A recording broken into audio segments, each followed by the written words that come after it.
Hi, എല്ലാവർക്കും സുഖമല്ലേ? Welcome back to Shana's spices. ഇന്ന് നമ്മളിവിടെ കാണിക്കാൻ പോകുന്നത് ഒരു സ്പെഷ്യൽ പച്ചടി റെസിപ്പിയാണ്. വളരെ ടേസ്റ്റി ആയിട്ടുള്ള ഒരു ഹെൽത്തി ഇൻഗ്രീഡിയൻസ് ഉള്ള പച്ചടിയാണ്. അപ്പോൾ ഈ പച്ചടിയിൽ നമ്മൾ ഉപയോഗിക്കുന്നത് വഴുതനങ്ങ, കയ്പ്പയ്ക്ക അല്ലെങ്കിൽ പാവയ്ക്ക, പിന്നെ നല്ല തൈര്. അപ്പോൾ ഈ 3 ഇൻഗ്രീഡിയൻസും ഇമ്മ്യൂണിറ്റി ബൂസ്റ്റ് ചെയ്യുന്ന ഇൻഗ്രീഡിയൻസാണ്. ഈ സമയത്ത് ഉണ്ടാക്കാൻ പറ്റിയൊരു പച്ചടിയാണ്. നിങ്ങളെല്ലാവരും ട്രൈ ചെയ്ത് നോക്കും. ടേസ്റ്റും സൂപ്പറാണ്. നല്ലൊരു ഭംഗിയുള്ളൊരു പച്ചടിയാണ്. അപ്പോൾ നമുക്ക് നോക്കാം. ഇത് ഞാൻ എടുത്തിരിക്കുന്നത് 5 ചെറിയ ഇതുപോലത്തെ ഈ സൈസ് കയ്പ്പയ്ക്ക. അപ്പോൾ നിങ്ങൾ ഏത് തരണമെന്ന് വെച്ചാൽ ഉപയോഗിക്കാം. ഞാനിവിടെ ഇതാണ് യൂസ് ചെയ്യുന്നത്. അപ്പോൾ ഇത് നമുക്കൊന്ന് നന്നാക്കാം. ചെറിയ സ്ലൈസായിട്ട് മുറിച്ചെടുക്കണം. എന്നിട്ട് ഇതിൻ്റെ ഉള്ളിലത്തെ കുരു ഉള്ള ഭാഗമൊക്കെ മാറ്റിക്കളയണം.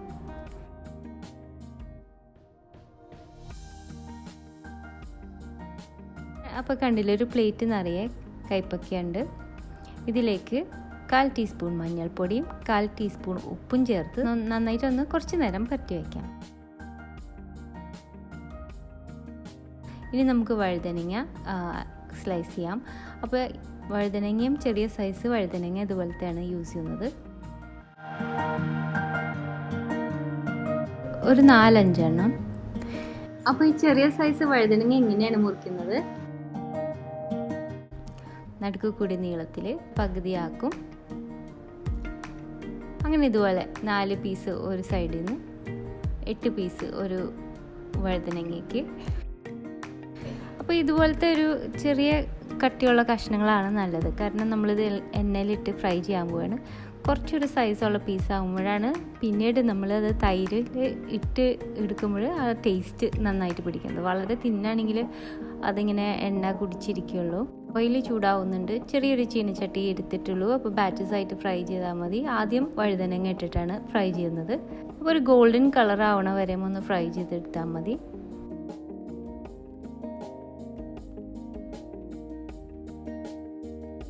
നന്നായിട്ട് ഇതുപോലെ ഒരു ഗോൾഡൻ കളറായി കിട്ടുമ്പോൾ നമുക്ക് എണ്ണയിൽ നിന്ന് മാറ്റാം. അടുത്ത ബാച്ചും അതേപോലെ തന്നെ ഫ്രൈ ചെയ്തെടുക്കാം.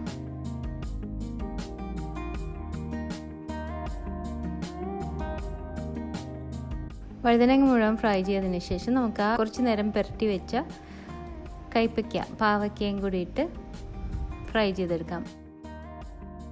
അതും ബാച്ചസിൽ. പാവയ്ക്ക ഫ്രൈ ചെയ്യുമ്പോൾ പ്രത്യേകം ശ്രദ്ധിക്കാനുള്ളത്, പാവയ്ക്ക ഗോൾഡൻ കളറായി കഴിഞ്ഞാൽ വേഗം മാറ്റണം, അല്ലെങ്കിൽ അത് കറുത്ത് പോകും. കറുത്ത് പോയി കഴിഞ്ഞാൽ നമ്മുടെ പാവയ്ക്കൊക്കെ ഒരു വല്ലാത്തൊരു കയ്പ്പ് ടേസ്റ്റ് ആയിരിക്കും. അപ്പോൾ നല്ലൊരു ലൈറ്റ് ഗോൾഡൻ, ഒരു നല്ല ഗോൾഡൻ കളറായി ഇരിക്കുമ്പോൾ തന്നെ വേഗം മാറ്റണം.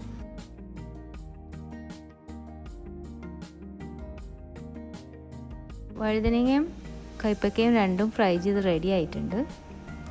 ഈ എണ്ണയിലേക്ക് ഇനി ഒരു ഇൻഗ്രീഡിയൻറ്റും കൂടി ഇടാനുണ്ട്. ഇത് എൻ്റെ ഒരു ടിപ്പാണ്. 3 വലിയ അല്ലി വെളുത്തുള്ളി ആ ചൂട് എണ്ണയിലേക്ക് ഒന്ന് ഇട്ടിട്ട് ഫ്രൈ ചെയ്തെടുക്കണം. അപ്പോൾ ഈ 3 വലിയ അല്ലി വെളുത്തുള്ളിയും കൂടി ചേർത്ത് എണ്ണയിൽ ഇട്ട് നന്നായി ഗോൾഡൻ കളറായാൽ അതും കൂടി മാറ്റി വയ്ക്കാം നമുക്ക്. ഇനി പച്ചടിക്ക് വേണ്ടി കുറച്ച് തേങ്ങ അരയ്ക്കണം. അപ്പോൾ ഈ 1/2 കപ്പ് ചിരവിയ തേങ്ങ, 1/2 കപ്പിൽ കൂടുതൽ വേണ്ട. 1/2 കപ്പ് തേങ്ങയിലേക്ക് ഈ ഗോൾഡനായിട്ട് ഫ്രൈ ചെയ്ത ആ 3 അല്ലി വെളുത്തുള്ളിയും ഇട്ട് കൊടുക്കാം. പിന്നെ ഇതൊന്ന് അരഞ്ഞ് കിട്ടാൻ വേണ്ടി അത്രയും ആവശ്യമുള്ള നല്ല കട്ടി തൈരാണ് ഉപയോഗിക്കുന്നത്. എന്നാൽ ആദ്യം ഒരു 2 വലിയ സ്പൂൺ ഇട്ട് കൊടുക്കാം. വലിയ സ്പൂൺ ഒന്ന് അരഞ്ഞിട്ടുണ്ട്. ഇനി കുറച്ചും കൂടി തൈര് ഇട്ട് കൊടുക്കാം. അതുപോലെ നന്നായിട്ട് നമുക്ക് അരഞ്ഞ് കിട്ടണം. ഇതൊരു ബൗളിലേക്ക് ആഡ് ചെയ്യാം.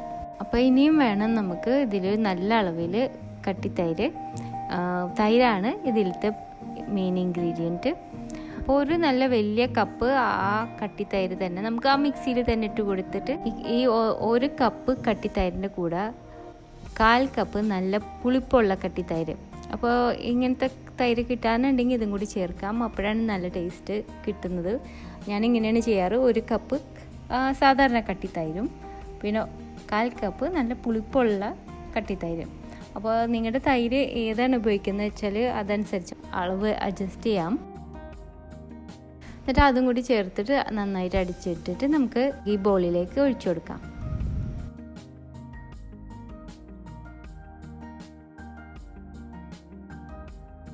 ഇതിലേക്ക് ഉപ്പ് പാകത്തിന് ഇട്ട് കൊടുക്കാം, ടേസ്റ്റ് ചെയ്ത് നോക്കാം. എന്നിട്ട് നമ്മൾ ഫ്രൈ ചെയ്ത് മാറ്റി വെച്ച കൈപ്പയ്ക്കയും വഴുതനങ്ങയും ഇതിലേക്ക് ചേർത്ത് കൊടുക്കാം. ഇതൊന്ന് മിക്സ് ചെയ്യാം. ഇനി തൈര് എപ്പോഴും കുറച്ച് കരുതി വെക്കണം, കാരണം കുറച്ച് നേരം ഇത് ഇരുന്ന് കഴിയുമ്പോൾ വഴുതനയൊക്കെ ഒന്ന് വീർത്ത് ചിലപ്പോൾ ആ തൈര് കുറഞ്ഞു പോയെന്ന് തോന്നും. അപ്പോൾ നമുക്ക് കുറച്ചും കൂടി പിന്നെ വേണമെങ്കിൽ ഒഴിച്ചു കൊടുക്കാം.